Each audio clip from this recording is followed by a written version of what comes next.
Good afternoon. Thanks everybody for coming. I'm going to be talking today about why citizens should vote.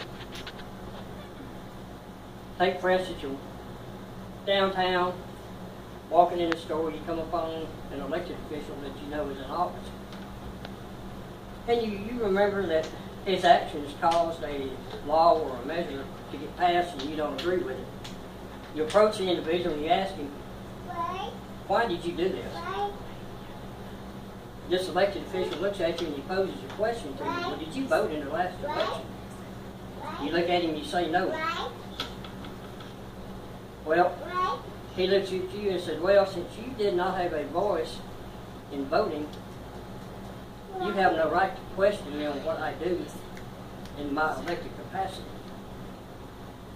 There were many African Americans and many women over the past years fought and labored hard to get the right to vote. Many amendments to voting rights acts have been passed in the last years to give people the right to vote and protect these rights. And we'll look at some of the reasons for voting.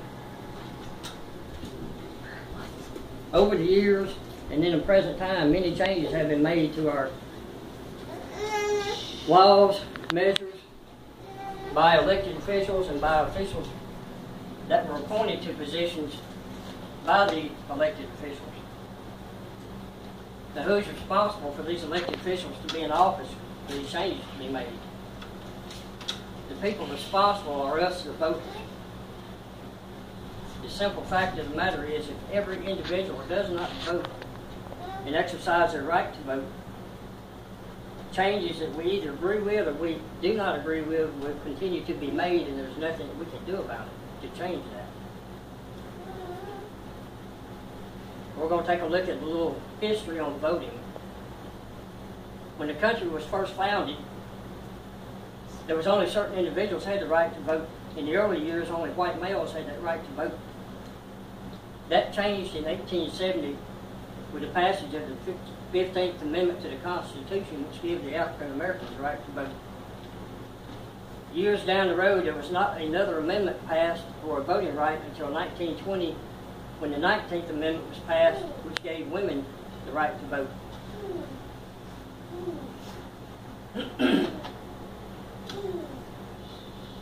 In 1964 was when the 24th Amendment was passed. What that did, that prohibited poll taxes and any other taxes to be imposed on anybody that wanted to vote.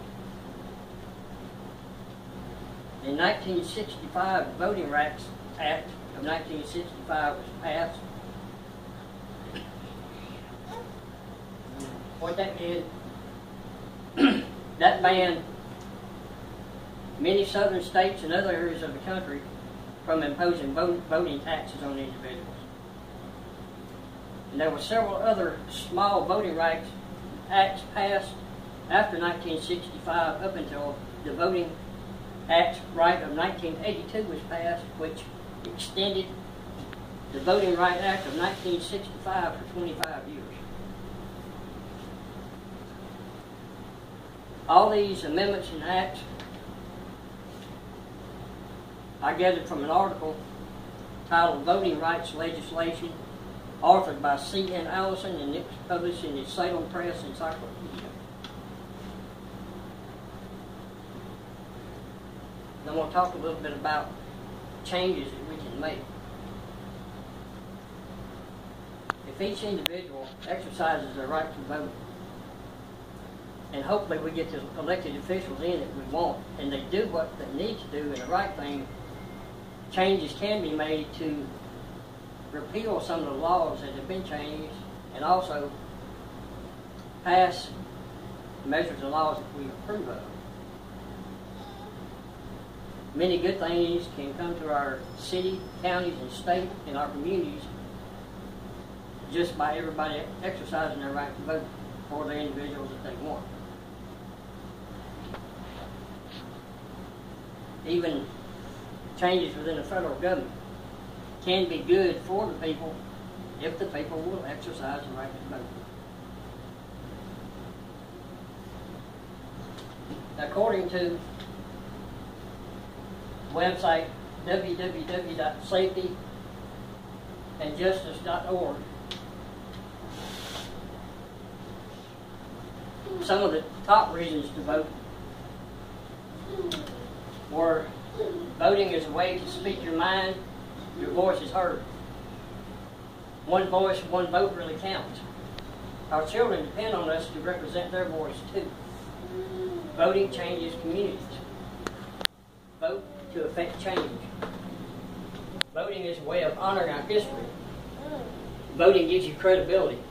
In other words, that gives you the right to approach these elected officials and question their actions if you're not in agreement with it. Also, voting is a constitutional right.